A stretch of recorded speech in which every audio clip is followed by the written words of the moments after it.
Howdy and welcome back to the workshop. In today's episode, we're going to be finishing up the Damascus hand axe that we started in the last episode. And by the last episode, I mean the middle of September, when my friend Zane Dvorak and his wife were out here visiting. The first thing that we did was build a 250 layer Damascus billet, and then we forged out these very interesting kind of S-wing style shapes for our axes. From there, Zane went home and finished his axe on out, and now here we are in January, I'm finishing mine.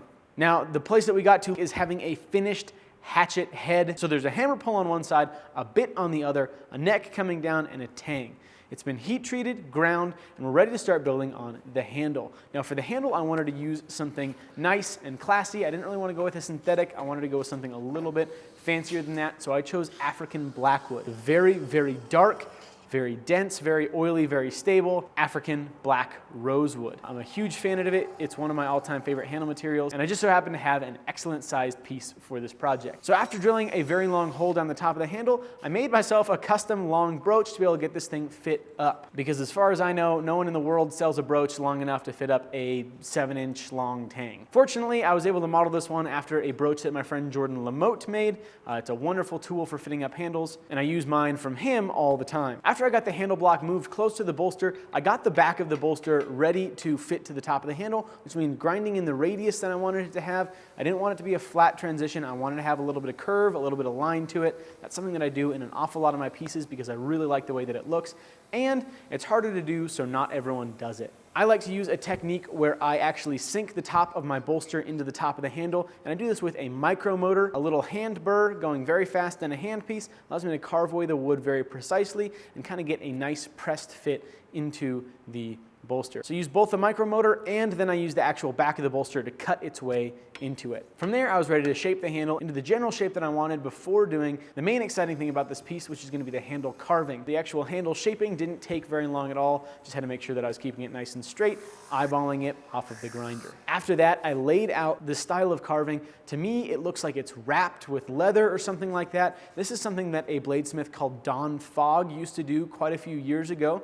Don is one of the grandfathers or godfathers of American bladesmithing. He's part of the reason why American bladesmiths are so open and free with their knowledge. He and Jim Schmidt and Jimmy Fikes together really progressed not only Damascus making, but the art of bladesmithing in the United States, and they really had a culture of openness and sharing, and that's something that we still have to this day, even though none of them are really in the shop anymore. So I laid out all of my carving and then got it started with hand files and burrs, just any way that I could, trying to get this process done in as efficient of a way as possible. Turns out that there is no efficient way to do it, and it took me something like 40 hours to get this thing laid out on there, get my initial carving done, and then to go back in the tops of the triangles and kind of hollow it out with a round file. This gives the handle a lot more depth. I think it looks a lot nicer than if you just have the lines. It's what kind of gives it that wrapped look. Kind of looks like a Japanese Ito wrap, kind of looks like a regular leather wrapping. Either way,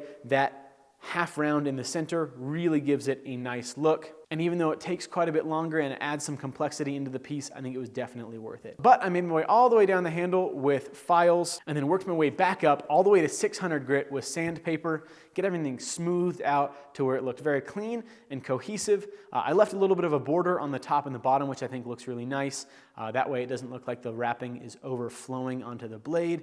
There's kind of a start and stop visually to the handle and to the texture that's on there. And after that, I decided to add in a Damascus butt cap. This is the technique that Oliver Goldschmidt came up with. He's not the first person to do a butt cap, but he's one of the first people to make it look like the handle material is wrapped around the blade and that there's a solid bar of steel that goes all the way from the top to the bottom. And that was absolutely the look that I wanted. It fits very well to have that kind of integral neck and then to have a butt cap at the back with a wrapped looking handle. It just looks like a much more intentional piece, and it looks like that hand material is wrapped around it, which is exactly what I wanted it to be. So I got that curved fit up done, got it sunk down in there. The steel that I used for it was a piece of Damascus that was an offcut from the billet that we made the axes from, and so it should look really similar overall. It might be a little bit bolder of a pattern than we see in the actual blade because the blade got forged down quite a bit and this stayed not manipulated basically. But I don't think that it's going to be a huge deal. It'll look close enough from the pattern at the top of the handle to the pattern at the bottom of the handle that I think it'll be just fine. So with the butt cap polished up and fitting nicely, it was time to go get the hand axe marked. I went over to my buddy Maverick Murdoch's shop and got my maker's mark laser engraved into the back of the hatchet near the hammer pole.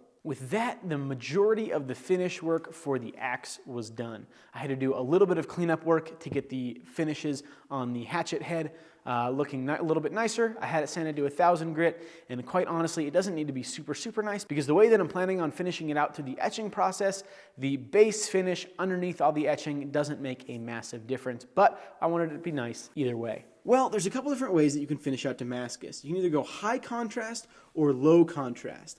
The high contrast shows off the black and white layers, and the low contrast does not do that. It just shows off the topography. It looks a lot shinier, a lot blingier, and that's what we're going to shoot for on this piece. There's a couple reasons for that. Part of it is that I think getting a nice, even high contrast finish over the whole piece is going to be dang near impossible, but I also really liked the way that the low contrast finish looked when I got there. So with it buffed and polished out, it was time to move on to the glue up. I use G-Flex epoxy, which is a super high strength, very high quality epoxy to hold this whole thing together. There's a lot of bearing surface going from the tang to the inside of the handle, so I'm not at all worried about it coming apart, at least for the next 100 years or so. I let it cure overnight, and the next morning I got to work doing some sharpness testing on some paper towel roll tubes, which kind of shows off the geometry, and then just make sure that that edge was going to hold up to a little bit of chopping on a 2x4, and with that, I was completely happy. I shined it up one more time on the buffer, and now it's done.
Oh my gosh, what a project. This thing took forever.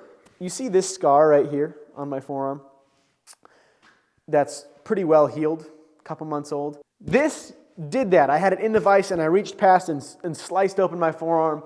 It bled a lot. It did not feel good. And that was, I think, post-heat treat between episodes 1 and 2 here, basically, or like during the process of filming episode 1, like 4 months ago. I've never fit a hidden tang handle like this before without through holes or scales or something like that, so it was a totally different experience making that whole fit up happen. I'm really thrilled with the way that it looks like the steel goes all the way through and that the black wood is wrapped around. I love that aesthetic.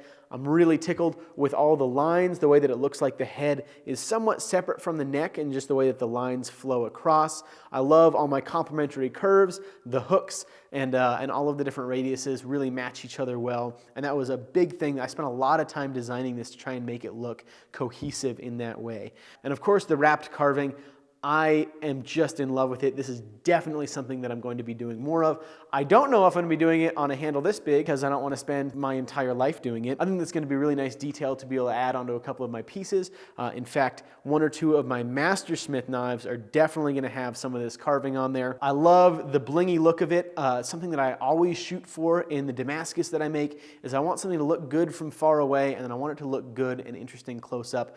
And this kind of contrastless finish is a way to do that, where from far away, you can tell that it's shiny, you can tell it looks nice, but then you get up close and you're like, whoa, it's cool Damascus. I have lots of opinions about Damascus, but one of the things that I firmly believe is that if it doesn't look good before it's etched, the Damascus itself should not be a crutch to try and make it look good. The lines, the proportion, the flow, all of that should be correct before you start doing Damascus. It's just my personal opinion.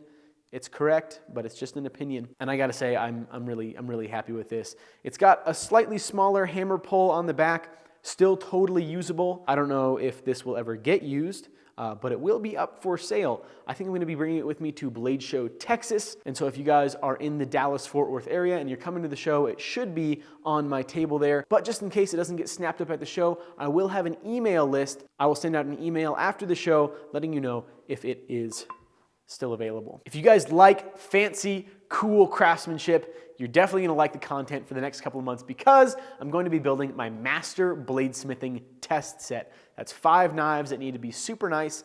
They need pretty much be perfect. And I'm going to do them to the best of my ability. I'm going to challenge myself with them. I don't want to build kind of tame pieces. I want to get a little crazy with it. So stay tuned if you like good craftsmanship. Huge thank you to our patrons for supporting us, and I'll see you guys on the next one. Bye-bye.